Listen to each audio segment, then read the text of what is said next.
안녕하십니까. 유핵파. 찍기 전에 먼저 양해 부탁 말씀을 드립니다. 제가 모자를 썼어요. 얼마 전부터 여기 원형 탈모가 아주 심하게 와서 지금 병원 가서 주사를 좀 심하게 맞고 있는 상황입니다. 그래서 조금 나긴 하는데 그래도 너무 휑해서 휑하다고 하죠. 모자를 썼습니다. 양해를 부탁드리겠습니다.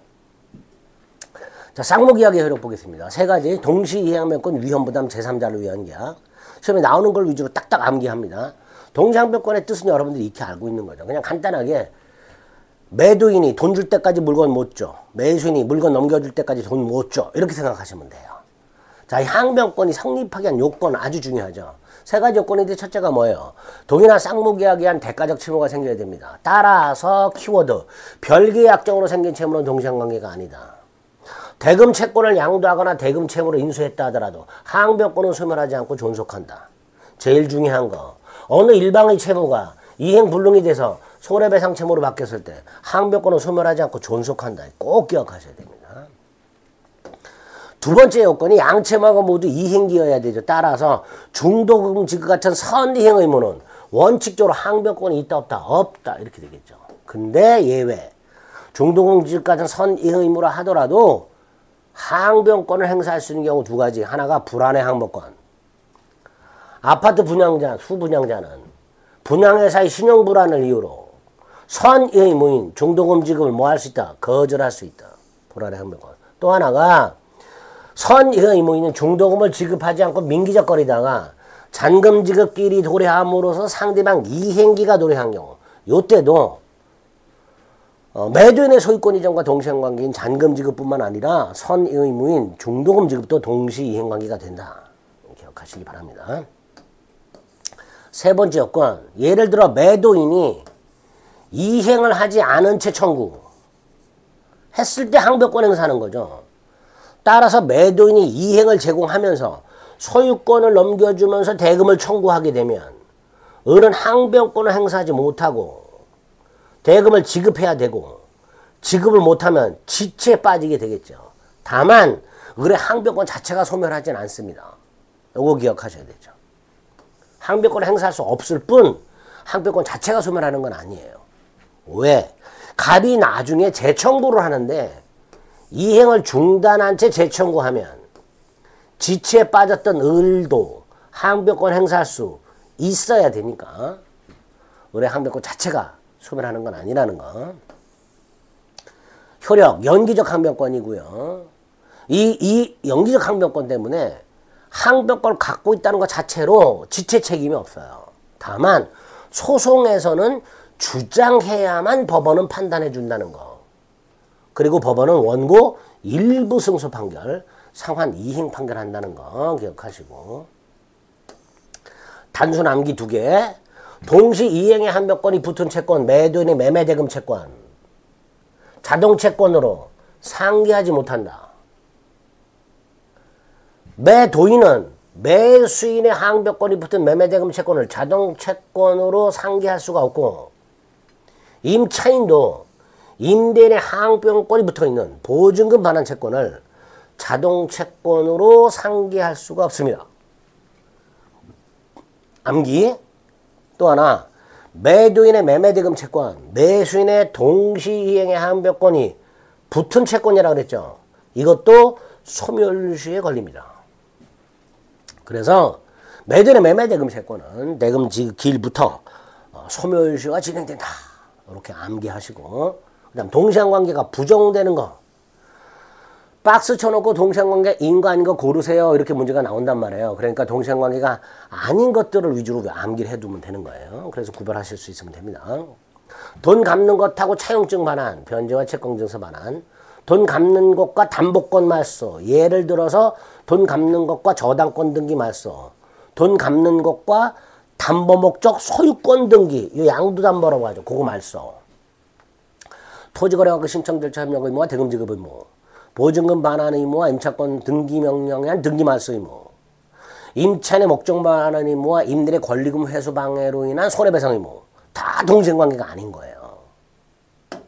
또 근저당권 실행 경매가 무효가 되었을 때 근저당권자의 배당금 반환 의무와 낙찰자의 등기 말소 의무, 이 행위 상대방이 다르기 때문에 동시행관계가 아니라는 거 암기하시기 바랍니다.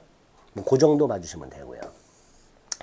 두 번째가 위험부담이죠. 자, 머릿속으로 갑이 을에게 건물을 팔았는데 그 건물을 을에게 넘겨주기 전에 건물이 지진으로 멸실됐다.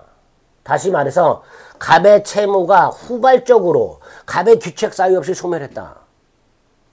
그럼 그런 대금을 지급해야 되는가? 이게 위험부담이다. 원칙적으로 채무자, 즉 불능이 된 채무의 채무자는 채권자인 을에게 대금 지급을 청구할 수가 없고 미리 받은 계약금은 돌려줘야 되고, 이게 채무자 위험부담이고, 다만 갑이 을에게 판 건물이 채권자 을의 잘못으로 멸실이 되거나 채권자 귀책 사유로 멸실이 되거나 채권자 지체 중 지진으로 멸실된 경우, 채권자 귀책 사유, 채권자 지체 중 이런 말이 나오면 채권자가 위험을 부담하기 때문에 갑은 을에게 대금을 청구할 수가 있고, 다만 갑이 별도로 이익을 얻은 게 있다. 예컨대 뭐 모상금을 받은 게 있다. 그 이익은 채권자에게 상환해야 되겠죠. 이게 위험부담이다. 그렇게 기억하시면 돼요. 의, 요건, 효과 채무자 위험부담의 원칙, 예외 채권자 위험부담, 딱 조문 가지고 기억하시면 됩니다. 다만 이런 위험부담 상황에서 우리 대법원은 대상 청구권 행사할 수도 있다라고 얘기합니다. 다시 말해서 을이 갑에게 대금을 지급하면서 보상금을 넘겨라. 이게 대상 청구권이다. 위험부담의 상황에서 우리 대법원은 대상 청구권을 적용하기도 한다. 제3자를 위한 계약. 갑이 을에게 대금을 지급하면서 매매를 하면서 대금을 병에게 지급하라. 이게 제3자를 위한 계약이죠. 요약자가 나오고 낙약자가 나오고 수익자가 나오죠. 요 낙약자가 채무자죠. 쌍무계약이 당사자가 아닌 제3자에게 권리가 생기는 계약. 이게 제3자를 위한 계약이죠. 자, 암기해야 될 게 있습니다. 병존적 채무인수. 다른 말로 중첩적 채무인수라고 합니다. 병존적 채무인수 또는 중첩적 채무인수와 변제를 위한 공탁, 이건 제3자를 위한 계약이다. 이렇게 기억하시고, 그 다음에 이제 당사자 간의 관계, 요약자와 낙약자의 사이관계를 보상관계 또는 기본관계라고 부르고, 그 다음에 요약자와 제3자 사이, 수익자 사이관계를 대가관계라고 부르는데, 보상관계는 자체가 제3자를 위한 계약이니까 여기에 뭔가 문제가 생기면 항변할 수 있죠. 채무자는, 낙약자는 제3자를 위한 계약에 뭔가 문제가 생겼을 때 대항할 수 있다. 거부할 수 있다. 요약자가 소유권을 안 넘겨주면 낙약자는 수익자에게 대금 지급을 거절할 수 있다. 이런 내용이에요. 반면에 대가관계는 제3자를 위한 계약에 아무런 영향을 주지 않습니다. 요약자든 낙약자든 요약자와 수익자 사이 관계에 뭔가 문제가 생겼다 하더라도 요약자 채무이행 거부할 수 없고 낙약자 채무이행 거부할 수 없다. 대가관계는 제3자를 위한 계약에 아무런 영향을 주지 않는다. 성립요건 두 가지. 요약자와 낙약자 사이에 유효한 쌍무계약이 성립돼야 되고 제3자에게 권리를 발생시키는 특약, 이걸 제3자 약관이라고 부릅니다. 요게 존재해야 되죠. 이때 제3자는 제3자를 위한 계약 당시 현존하지 않아도 되고 특정되지 않아도 돼요. 그래서 태아, 설립 중 법인을 위한 제3자를 위한 계약도 얼마든지 가능하다. 제3자는 채권뿐만 아니라 물권이나 특허권을 취득할 수도 있다. 제3자가 권리를 취득하는 경우뿐만 아니고 제3자가 채무를 면제받는 거, 제3자가 의무를 부담하면서 권리를 취득하는 거, 이것도 다 제3자를 위한 계약에 준하여 유효하다. 조건 붙일 수 있다. 6번. 아파트 분양회사와 분양보증회사 사이에 아파트를 분양받은 수분양자를 위한 분양보증계약을 체결했을 때 이 분양보증계약은 첫째, 분양회사가 부도가 나는 것을 조건으로 하는 제3자를 위한 계약이다. 두 번째, 제3자의 지위에 있는 수부장자가 보증회사의 수익회사를 표시해야 권리가 생기는데 권리만 생기는 게 아니라 잔금 납부 의무 따위도 부담하게 되죠. 그래서 권리를 취득함과 동시에 의무를 부담할 수 있게 될 것이고요. 수익회사 표시는 의사표시니까 당연히 묵시적으로도 할 수 있겠죠. 제3자를 위한 계약 효력. 제3자가 수익회사를 표시하면 그 제3자는 직접 채무자인 낙약자에게 이행을 청구할 수 있는데 이때 제3자가 낙약자에게 직접 이행을 청구하려면 그 낙약자에게 그 이익을 받을 의사를 표시해야만 됩니다. 요약자와 낙약자 사이의 계약만으로 제3자에게 권리가 바로 생기는 게 아니고요. 제3자가 낙약자에게 수익회사를 표시해야만 제3자 권리가 생깁니다. 따라서 이 제3자의 수익회사 표시는 제3자를 위한 계약의 성립요건도 효력요건도 아니고 제3자 권리 발생 요건에 불과하죠. 만에 하나 제3자가 수익회사 표시하지 않고 있으면요. 낙약자인 채무자가 물어볼 수 있어요. 근데 끝내 제3자가 확답을 하지 않으면 수익을 거절한 것으로 보도록 이렇게 되어 있습니다. 반면에 제3자가 수익회사를 표시하면 제3자는 낙약자에게 직접 권리가 생기고 그 다음 요약자하고 낙약자는 적어도 제3자의 권리를 합의로 변경, 소멸시키지 못합니다. 그래서 요약자와 낙약자가 제3자가 수익회사 표시한 후에 제3자를 위한 계약을 합의 해제했다 하더라도 그 합의 해제 효력은 수익자에게는 미치지 못합니다. 수익자에게는 대항하지 못합니다. 자, 제3자는 계약 당사자가 아니니까 제3자를 위한 계약을 해제할 권리, 취소할 권리, 원상회복 이런 것들이 없습니다. 다음 중요한 거.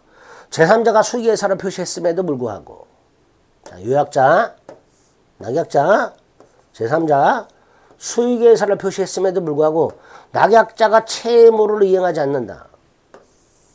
첫째, 요약자가 제3자 동의 없이 계약을 해제할 수 있고 일방적으로 이때 이 제3자는 보호되는 제3자가 아니다. 이거 되죠. 원상회복도 요약자와 낙약자 사이 이루어져야 되니까 낙약자가 이미 제3자에게 급부한 것이 있다 하더라도 낙약자는 이 제3자를 상대로 반환을 청구하지 못합니다. 네 번째, 제3자는 뭐 할 수 있죠? 손해배상 청구할 수 있습니다. 꼭 기억합니다. 낙약자의 채무불이행이 있을 때 요약자는 제3자 동의 없이 계약 해지할 수 있다. 원상회복 부당이득도 요약자와 낙약자 사이에 다만 제3자는 손해배상을 청구할 수 있다. 낙약자에게. 낙약자가 이미 제3자에게 준 게 있다 하더라도 그 제3자를 상대로 반환을 구할 수는 없고 제3자를 위한 계약이 해제되었을 때 그 제3자는 보호되는 제3자가 아니다. 이런 것들이 기억나야 됩니다.